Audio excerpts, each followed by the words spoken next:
என்னை இன்னொருக்கு ஒன்றுமே இல்லை, எதையுமே விடலை. கோபத்தை விடலை, மூர்க்கத்தை விடலை, பொறாமையை விடலை. புரியுது அவங்களுக்கு? நம்முடைய ஜென்ம சுபாவங்களே மாறலை.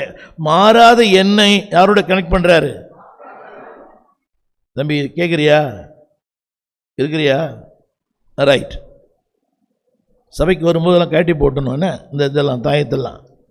ஸோ சரி, ஏதோ ஒன்று ரைட் வேண்டாம். சொல்லுங்கள் என்னையும் சத்தமாக சொல்லுங்கள், என்னையும் அப்படியே எண்ணுகிறார். எல்லாம் கரங்களை உயர்த்தி. என்னை இப்படி பார்க்கல அவர், என்னை இப்படி குனிஞ்சு பார்க்கல. ஆபிரகாம் எப்படி அண்ணாந்து பார்க்கிறார் அதே போல என்னை அண்ணாந்து பார்க்கிறார். ஆமீன். Equal to Abraham. சொல்லுங்க, ஈக்குவல் டு ஏப்ரகாம். அதுக்கு ஆங்கிலத்தில் பயன்படுத்தப்பட்ட வார்த்தை கவனிங்க.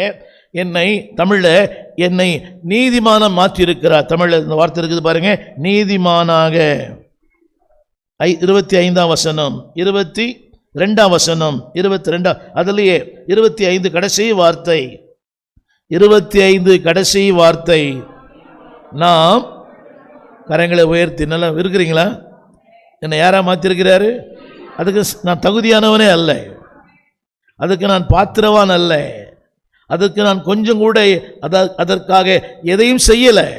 ஆனால் அந்த உயிர்த்தெழுதல் என் நீதிமான் வரிசையில் என்னை சேர்த்திருக்கிறது. என்ன பெரிய விஷயம் தெரியுமா? யாரை மாதிரி என்னை என்றாராம். ஆமேன். தம்பி நம்புறியா? இருக்கிறியா? உன்னை யாரை மாதிரி என்றாரு? நீ உன்னை யாரை மாதிரி என்ற? நான் ஒன்றும் இல்லைங்க, நான் ஒரு குப்பை, நான் ஒரு தூசி, நான் ஒன்றுமே இல்லை, இப்படியே இருந்தால் நான் அப்படியே பரலோகம் போயிடுவேன். சத்தியமாக நீ போக மாட்டேன். உங்களை தேவன் மேன்மையாக என்றார். Don't under estimate, don't over estimate. அதிகப்படியான எண்ணுவதும் தவறு, உங்களை குறித்து தாழ்வாக எண்ணுவதும் தவறு. ரொம்ப பேருக்கு அந்த எண்ணம் இருக்குது இன்னைக்கு. நான் ரொம்ப பெரிய ஆள், நான் இப்படி, நான் இப்படி, நான் இப்படி, நான் இப்படி, நான் கேட்காத பிரசங்கமா, நான் பார்க்காத ஊழியக்காரனா, அதுவே உங்களுக்கு வீழ்ச்சி. கர்த்தர் எப்படி என்றாரு? அதில் போட்டிருக்குது அதுங்க, என்னை நீதிமான, அதாவது அவர் உயிர்த்தெழுந்ததே நீதிமான பார்க்கறதுக்கு தான். அவர் உயிர்த்தெழுன்னா என்னை பிசாசு சொல்லும், நீ ஒரு பாவிடா, நீ ஒரு பாவி. அவரும் அங்கே பூமியில் இருக்கிறார், நீ அங்கே தள்ளற தான் போக போகிற. அவர் உயிர்த்தனாலே பிசாசு சொல்லியிருக்குது, இவன் பாவி அல்ல. ஆண்டு சொல்லுவார் இன்னைக்கு, அவன் பாவி அல்ல, நான் உயிர்த்தெழுந்த காரணத்தினாலே, நான் மரித்து உயிர்த்தெழுந்தாலே பாவியான இவனை நான் நீதிமான் ஆக்கியிருக்கிறேன். Through is the resurrection.